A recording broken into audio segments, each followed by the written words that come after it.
are with the winner of, in his first round match, Tim Wiseman beating Bradley Titgat. Congratulations, Tim. Well, thank you, yeah. Yeah, it's nice to get that first win sort of out of the way.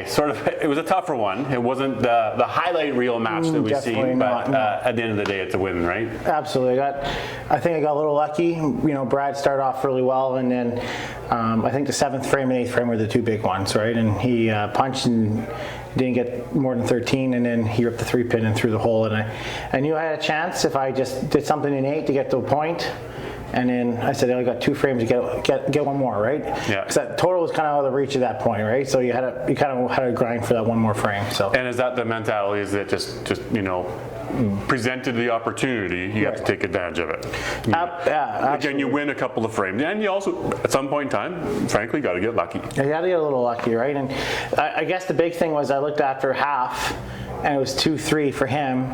But he had total because I punched a couple times, had an open frame in the first frame, and I was like, I got to grind these frames out at least to win some mat frames because I'm probably not going to get total unless I go on a tear here, right? So you kind of have a different mindset after that, so to speak. Yeah, so is that something now we'll just sort of put that match out of the way. I'll take the win where it is, and now I get to go play a new opponent, work on my game, work on my shot, be ready to go, and you're playing Derek Gall. So another longtime friend, Sherwood Park teammate, you've played with him many, many years. Initial thoughts here playing Derek Gall? Well, I mean, obviously I think Derek and I can both say that maybe not the people we want to play against. Unfortunately, we play against each other twice in invitationals, and both times I've been fortunate enough to be the winner of it. But that being said, Derek can get streaky. Derek can throw lots of strikes, right? You guys have the tour stats. He's a strike percentage is through the roof, and Derek's mental game is good. So I mean, whether it's 50-50, I think, right? You can't go in there and think otherwise. So have to be mentally strong again, just like I did against Brad. So is it something that you'll maybe change yourself going into this game, or no, do the same thing? At the end of the day, I got to win. Yeah. Or is it no, I need to change a little bit of my feeling or the shot line or just anything I was doing? So I actually played okay on 13. I hung the corner and picked the spare. The other ones, other than the one plow, I hit the side.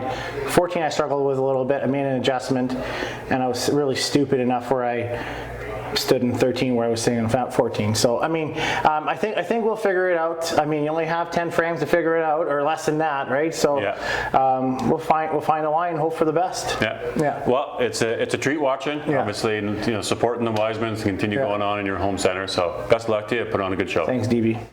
Number 4 qualifier, Sherwood Park, Alberta, Derek Gall. Derek, welcome. Here we are. Made it to the Tour Finals. How do you feel? I mean, it feels really good. I've watched it online a whole bunch of times, and you always want to be there, so it's nice to be here. Yeah. Especially getting the bye feels nice. Kind of watch everybody get the jitters all the way, kind of see how the format works. And that really comes from, I mean, your tournament here at TPC, right? Yeah. At the Tour Stop, Sherwood Bowl, hometown guy. You put a ton of effort into beforehand. Yep. Once you really win that tournament, huge accomplishment, you know you're locked in for the Tour Finals. Yep. A little bit of breathing room rest of the year, or how does that sort of play into the things thinking about it? I definitely went into Regina really cocky, thinking that, you know, I won, so I've got it figured out, and then you don't play very much. I mean, work is kind of a hindrance for me, so still had it, but start to lose it like a little more, and then by Red Deer, it's like I'm starting from zero again. So even coming to this, I only had a couple days of work, so I mean, hopefully I can find it. I feel pretty good. Did good last night. You know, felt all right. A couple miscues, you got one off me. Yeah. But that's okay, you know, learn from it, make up for it today. Yeah, so that's what I was going to ask is what's your preparation now going into this event? Had an opportunity to throw a bunch of balls, or is it maybe not if you can throw a bunch, then you have to work on the mind game, thinking about that? I think it's more mental. Like, to me, this format's more taking advantage of mistakes and then not making them yourself. So you're kind of playing 2 games where you're almost like watching what they're doing, but you have to take care of business yourself. Like, you could have like what just happened to Len, where you know you do everything right, but you still lose. But you still have to take care of business yourself. Like, if I play Tim and he keeps missing, but I keep missing, then it doesn't matter. So you have to play your own stuff. I mean, sure, it's nice to get a little bit of a bonus or a gift, if you will, from an opponent, but the expectation shouldn't be that you're going to get one. You still have to focus on yourself. Yeah, so that's first case is like my business, and second, it's kind of the game within the game. Like, I can't control what he does, but yeah. So talk about that. Obviously, Tim, longtime friend here at Sherwood Bowl. You know, you played many, many times. What's that feeling like going into playing against him? Is you know what he's going to do and maybe it's got the crowd maybe. I mean, you've got your support, but what's it like playing Tim?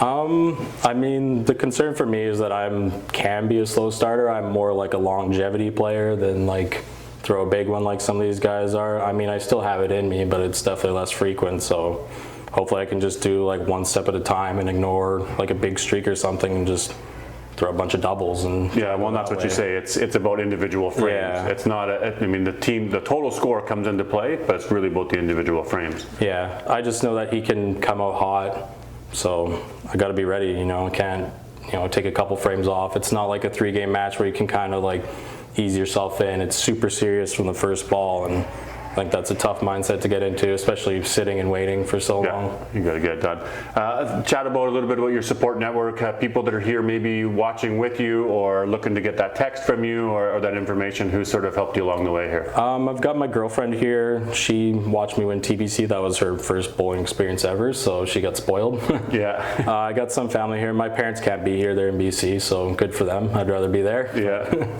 Yeah, I got a couple cousins here. My brother's here and his fiance, so it's cool. Good. Nice to have people come out. And you are a hometown guy, so I know you're up against the Wisemans, which is their bowling alley, but you're still a hometown guy and a hometown favorite. It's always nice to win in your home center. So yeah, for sure. Best of luck to you. Put on a show, and let's see what happens. All right. Thank you very much. Yeah.